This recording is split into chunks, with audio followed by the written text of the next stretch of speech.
नमस्कार मित्रों। मैं आपका मित्र दीपक तनेजा आप सभी का स्वागत करता हूं आपके सबसे लोकप्रिय चैनल योर काज चक्र में। मित्रों, मेरी एक और विद्यार्थी मंजू जी मेडिकल एस्ट्रोलॉजी का एक बहुत ही उपयोगी विषय लेके आई हैं। She is very good in medical astrology. Bhrigunandi Nadi के जो एडवांस कोर्स है उसमें भी वो बहुत ही विशिष्ट रूप से कार्य कर रही हैं। इवन नक्षत्र के कोर्स में भी उन्होंने बहुत ही अच्छा कुछ प्रदर्शित किया है। तो मैं आप सभी के सहयोग से उनका स्वागत करता हूं और उनसे बात करेंगे कि आज वो मेडिकल एस्ट्रोलॉजी का कौन सा विषय ले रही हैं जो सभी के लिए बहुत उपयोगी है, आज घर घर की समस्या बना। मंजू जी, आपका स्वागत है। नमस्कार। प्रणाम सर। गुरु पूर्णिमा की सीरीज में ये हम लोगों का दूसरा वीडियो है। मैं सबसे पहले अपने जगत गुरु भगवान शिव को प्रणाम करती हूँ। उसके बाद मेरे जितने भी बड़े लोग हैं जिनसे मैंने कुछ भी सीखा है, मेरे गुरु जी गुरु दीपक तनेजा सर को बहुत बहुत प्रणाम।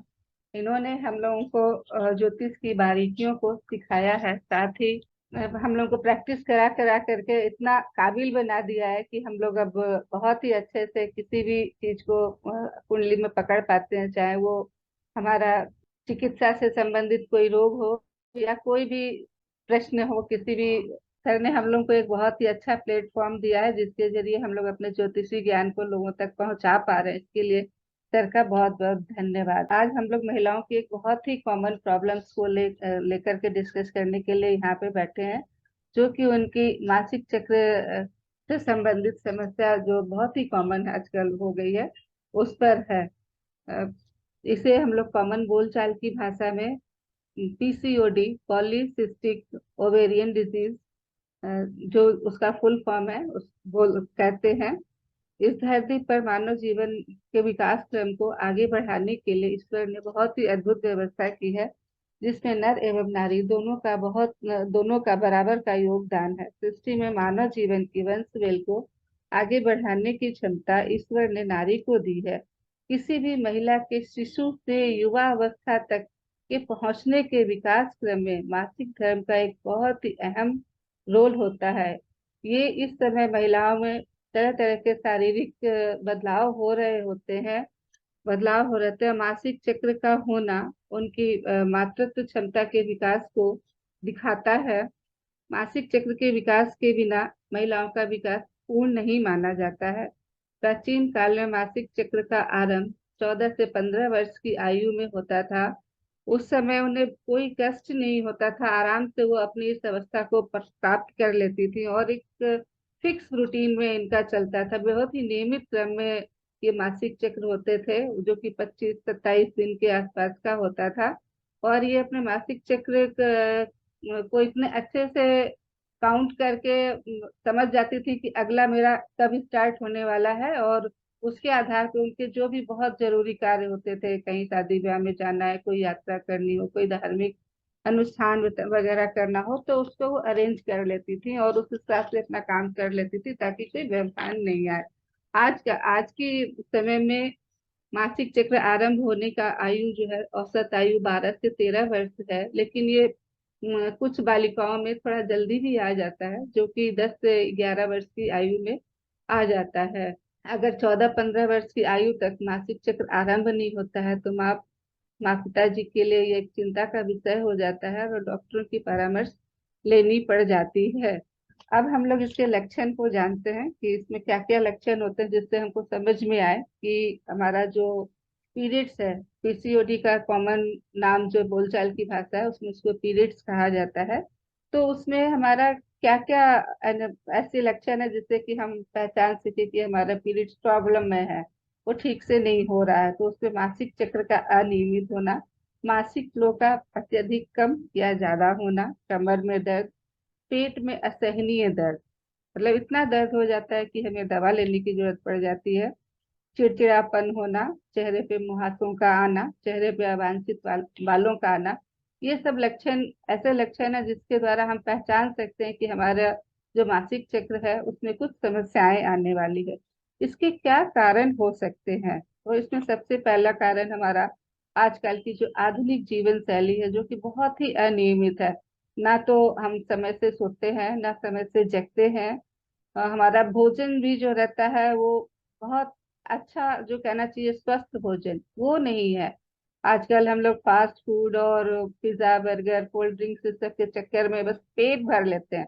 हमारे शरीर के लिए क्या सही है इसका हम लोग ध्यान नहीं देते हैं। उसके बाद हमारा सेकंड नंबर पे आनुवांशिक कारण आता है, जिसमें कि हम देखेंगे कि अधिकतर जहाँ इस तरह का प्रॉब्लम होता है वहाँ नानी से माँ को वो प्रॉब्लम आता है, माँ से बेटी को प्रॉब्लम आता है, या फिर एक ही परिवार में जो दो तीन बहनें हैं तो पता चलता है कि सभी को कुछ न कुछ प्रॉब्लम्स हो रही हैं।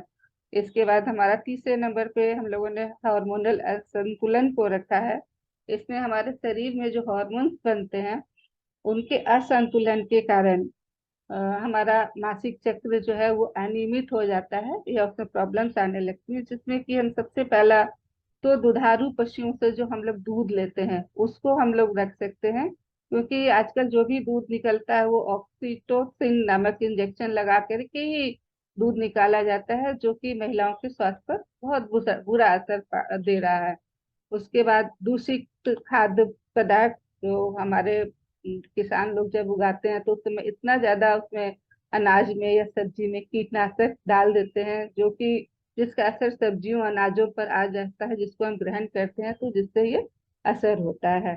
प्रदूषित वातावरण, आजकल वायु प्रदूषण जल प्रदूषण, ये सभी लोग इसके बारे में जान रहे हैं। उसके बाद हमने रखा है शारीरिक श्रम की कमी।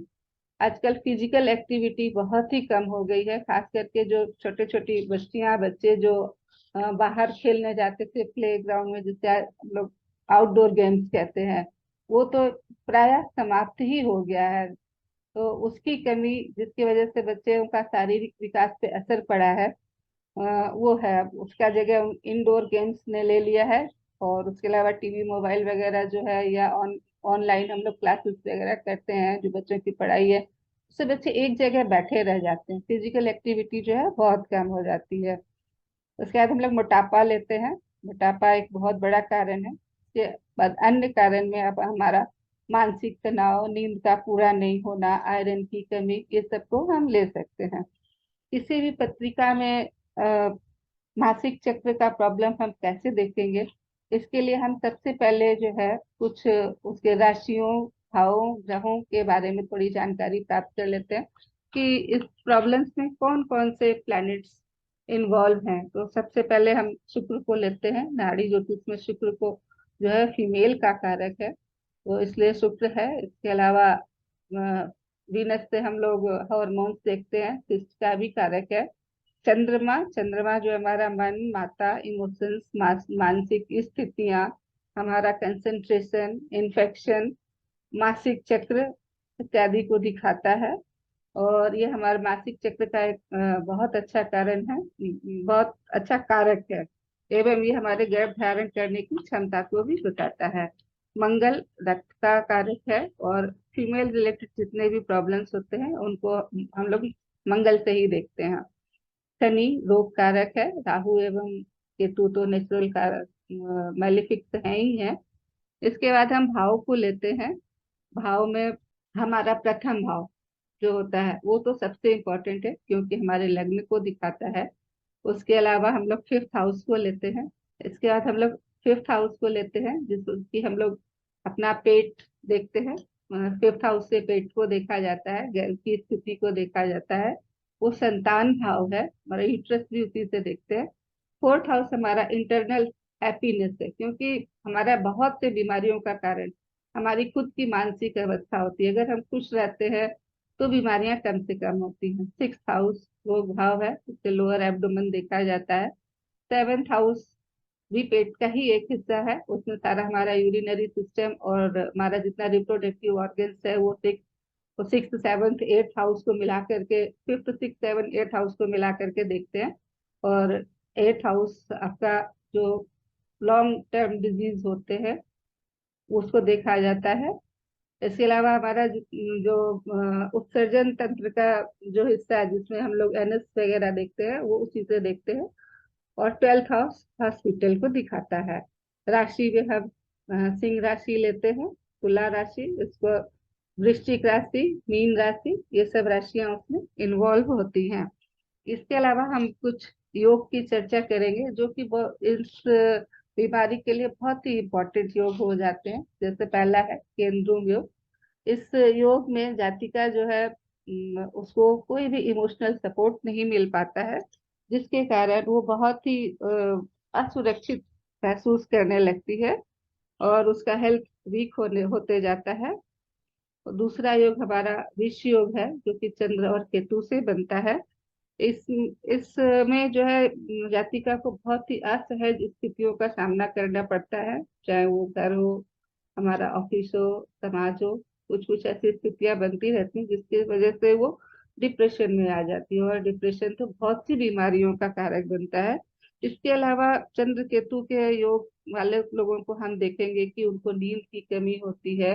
उनका डेली रूटीन भी बहुत अच्छा नहीं रह पाता है, वो देर से जागेंगे, सुबह देर से जगेंगे, रात में देर से सोएंगे। उनको चिंता करने की बहुत आदत होती है, ये अपनी बातों को बहुत अच्छे से शेयर नहीं कर पाते हैं, किसी बात को मन में रख लेते हैं। इसके बाद हम देखेंगे एंजाइटी। एंजाइटी जो है ये भी बहुत बड़ा ही कारण हो जाता है। इसमें इसका थायराइड, जो कि थायराइड के ग्लैंड में जो प्रॉब्लम आती है, तो उससे हमारे बहुत से रोग निकल के आते हैं, हमारा हार्मोन असंतुलन हो जाता है। इसके अलावा हम स्वास्थ्य कारक सूर्य को देखेंगे, और गुरु जो कि हमारे आशीर्वाद के कारक है। और इसको हम लोग सपोर्टिंग ग्रह कहते हैं। हम लोग अपने हेल्थ को जब हम लोग देखते हैं तो चूंकि वो ऑक्सीजन के को दिखाते हैं, तो उनको हम लोग सपोर्टिंग ग्रह कहते हैं। तो इतने सारे प्लैनेट्स को हम देखेंगे। इसके अलावा हमारा दशा गोचर का भी बहुत बड़ा रोल होता है। अगर खराब दशाएं आ जाती हैं तो हमें बीमारी दे जाती हैं। अष्ट ग्रह हो की दशा भी हमें बीमारी देती है। तो इन सब को देखते हैं। अब हम लोग कुंडली पे हम लोग एग्जाम्पल कुंडली को लेते हैं। एग्जाम्पल कुंडली हम लोग जैसा देख रहे हैं कि हमारी जो पहली एग्जाम्पल कुंडली है वो वृष लगन की बनी है। इस कुंडली में हम देखेंगे तो हमारा शनि जो है वो योग कारक है। गुरु और मंगल ये अकारक हैं। इसका मेन डिस्पोजिटर चंद्रमा है, और इसमें शुक्र और बुध का राशि परिवर्तन है। हम लोग चूंकि इसका विश्लेषण भृगु नंदी नाड़ी से कर रहे हैं, तो इसमें हम लोग त्रिकोणीय संबंध को बनाएंगे। जब हम त्रिकोणीय संबंध बना करके ग्रहों की स्थिति को देखने की कोशिश करते हैं तो देखते हैं कि 1, 5, 9 राशि में केतु बैठे हैं, 2, 6, 10 राशि में शुक्र और सूर्य हैं, 3, 7, 11 राशि में मंगल, बुध, गुरु और राहु का संबंध बन रहा है, और 4, 8, 12 में चंद्र और शनि का संबंध बन रहा है। अब हम ग्रहों के बल को देखते हैं तो हम देखेंगे कि लगन नक्षत्र रोहिणी का स्वामी चंद्रमा वो थर्ड हाउस में स्वराशि का बैठा है, लेकिन उसके साथ शनि की युति हो जाने के कारण विष योग का निर्माण हो गया है। उसके बाद केतु की जो है 12th दृष्टि चंद्रमा पे पड़ रही है, जिसके कारण की 2, 12 के संबंध से चंद्र केतु का संबंध बन रहा है, जो कि जातिका के स्ट्रेस लेवल को दिखाता है। लग्न शुक्र कुंडली के बहुत ही अच्छे भाव में बैठे हैं, शुभ भाव में बैठे हैं, लेकिन वो जो है केतु और सूर्य के मध्य बैठने के कारण पाप का ट्री बना रहे हैं एवं अस्त हैं, और शनि से दृष्टि भी है, जिस कारण से पीड़ित हो गए हैं। हम स्वास्थ्य कारक सूर्य की स्थिति को लेते हैं। सूर्य भी बहुत अच्छे भाव में बैठे हैं, लेकिन शनि से दृष्टि है, और संधि राशि संधि में होने के कारण जो है वो अपने बहुत अच्छे फल नहीं दे पाने में सक्षम है, और लो इम्यूनिटी को दिखा रहे हैं। गुरु जो है इस कुंडली के सबसे अकारक ग्रह है, और वो 6th हाउस में बैठ गए हैं, और राहु से दृष्ट होने के कारण पीड़ित हो गए हैं। अब हम राशियों की चर्चा करते हैं, तो हम राशियों में देखेंगे कि हमारी मेष राशि पर जो है गुरु, बुध, मंगल और शनि की दृष्टि है। मिथुन राशि पर गुरु और राहु की दृष्टि है। कर्क राशि शनि बैठे हैं एवं केतु की दृष्टि है। सिंह राशि राहु केतु के एक्सिस पर है एवं राहु की दृष्टि है। कन्या राशि शनि से दृष्ट है एवं पापकर्त्री हो गई है, और उस पर शनि की दृष्टि है। तुला राशि पर राहु की दृष्टि है, और धनु राशि में पर मंगल एवं केतु की दृष्टि है, और मीन राशि पर मंगल, शुक्र और सूर्य की दृष्टि है। यहाँ हम देखेंगे कि हमारी मेष राशि, सिंह राशि और कन्या राशि बहुत ही पीड़ित है। इसके बाद हम भाव को लेते हैं, तो हमारा इसमें थर्ड भाव, फोर्थ भाव, फिफ्थ भाव, सिक्स, एट एवं 12 ये सारे भाव जो है बहुत ही पीड़ित हैं, जिसमें कि सिक्स, फोर्थ और थर्ड हाउस ये सबसे ज्यादा पीड़ित है। ग्रह राशि एवं भावों के विश्लेषण करने के बाद हम देखते हैं कि ग्रहों में चंद्रमा, शुक्र, मंगल, राशियों में मेष, सिंह, कन्या, तुला राशि पीड़ित है। भावों में थर्ड हाउस, फिफ्थ हाउस एवं सिक्स हाउस सबसे पीड़ित है। इन सबको देखते हुए समझ में आता है कि स्ट्रेस, टेंशन, डिप्रेशन एवं हार्मोनल असंतुलन के कारण ये सब मिल करके जातिका के मासिक चक्र की समस्या को बताते हैं। इसमें हम वेरिफिकेशन हम करते हैं, तो हमने जब इस जातिका की माँ से पूछा इस बारे में, तो उन्होंने बताया कि इसको 12 वर्ष की आयु में इसको पीरियड्स आरंभ हुए थे, जो ठीक ठाक चल रहे थे।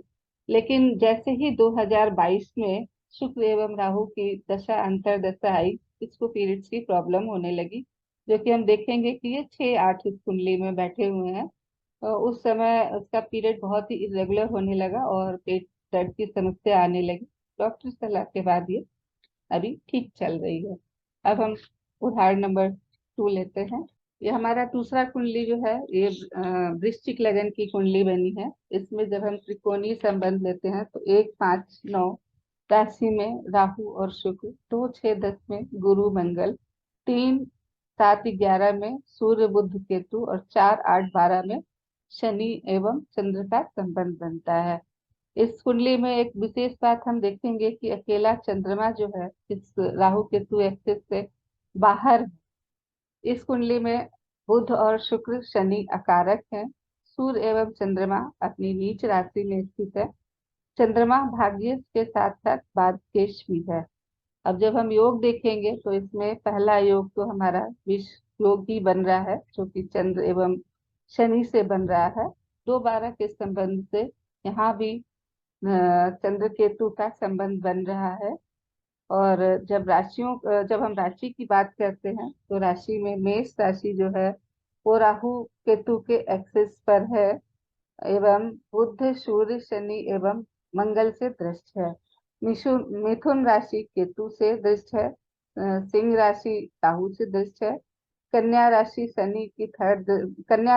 शनि की थर्ड दृष्टि है, एवं केतु की 12th दृष्टि है। तुला राशि हमारी वापस राहु केतु एक्सिस पर है, एवं बुध एवं सूर्य वहां पे स्थित है। और मीन राशि मंगल, गुरु एवं राहु से दृष्ट है।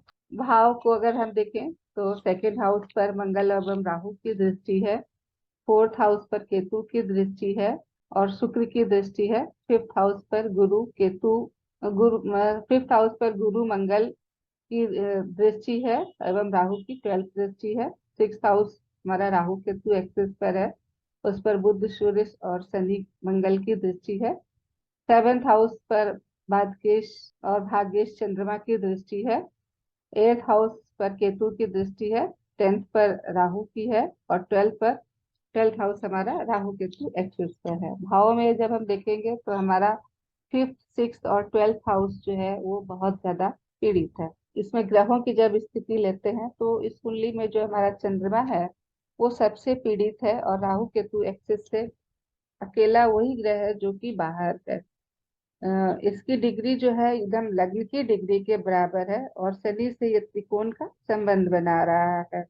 इस योग के कारण चंद्रमा हमारा बहुत ही पीड़ित हो गया। इसके अलावा इसमें राहु जो है वो बहुत ही पीड़ित है।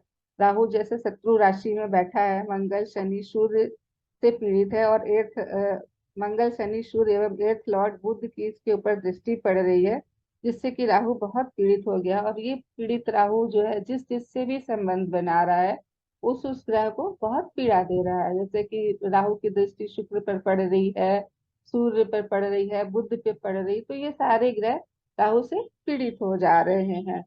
और ग्रहों में जो है हमारा चंद्रमा बहुत ही पीड़ित है। ग्रह, राशि और भावों का विश्लेषण करने के बाद हम यह बहुत आसानी से कह सकते हैं कि जातिका को मासिक धर्म की समस्या है। और जब इसके बारे में इसकी माता से बात की गई तो उन्होंने बताया कि हाँ, जब से इसका पीरियड शुरू हुआ है तब से इसके पेट में बहुत ही ज्यादा दर्द रहता है, तो दवा लेने की जरूरत पड़ जाती है, इतना ज्यादा इसको दर्द है। तो ये कुंडली सत्यापित होती है कि इस पे मासिक धर्म की प्रॉब्लम। अब हम इनकी जटिलताओं को लेते हैं कि अगर मासिक धर्म का हम इलाज नहीं कराते हैं, उस पर प्रॉपर हम ध्यान नहीं देते हैं, तो ये बीमारी हमारी बढ़ते हुए कहाँ तक पहुंच जा सकती है। तो इसमें हम जो सबसे पहला है कि बांझपन की समस्या आ सकती है, इसलिए हमको बहुत ध्यान देना चाहिए। डिप्रेशन हो सकता है और ओवेरियन कैंसर तक ये बीमारी बढ़ करके जा सकती है। उपाय उपाय क्या होना चाहिए? जिन लोगों को पीसीओडी की प्रॉब्लम हो, मासिक धर्म की प्रॉब्लम हो, उनमें उपाय क्या होना चाहिए? ये है तो सबसे पहले तो हम स्वस्थ जीवन शैली को अपनाएं। अपने घर का वातावरण जो है एकदम टेंशन फ्री रखें, बहुत ही खुशनुमा वातावरण को रखें, संतुलित आहार लें, अपनी दिनचर्या में योग, एक्सरसाइज, अपना आउटडोर गेम्स, टहलना, ध्यान करना, इस सबको शामिल करें। और एक अपने आप को स्वच्छ रखना भी इसमें बहुत जरूरी है। आजकल के बच्चों का जैसा देखा जाता है कि वो 2 दिन तक नहाते नहीं है, वो सब नहीं करना चाहिए। और इस सब के अलावा जो है हमें शिव जी की आराधना, नमः शिवाय का पाठ, रुद्राभिषेक, गायत्री मंत्र का जप और गणेश अथर्वशीष का पाठ, इस सब को करना चाहिए। इसी के साथ बहुत बढ़िया, बहुत अच्छे से आपने बताया, बहुत डिटेल है। इतनी डिटेल जानने के बाद किसी के लिए भी बहुत सहज है कि वो अपनी आप कुंडली पर देख सके कि क्या कारण है कि जीवन में इस प्रकार के कष्ट से वो गुजर रहा है। एक बहुत शानदार वीडियो, इसके लिए हृदय से धन्यवाद, आभार। और मंजू जी का मोबाइल नंबर यहाँ दिया हुआ है, किसी को कंसल्टेंसी लेनी हो तो आप डायरेक्टली उनको बात कर सकते हैं। She is a very good astrologer और ये आज बहुत सारे लोगों की समस्याओं का समाधान दे रही है। इसी के साथ आज के लिए बस इतना ही। नमस्कार, धन्यवाद।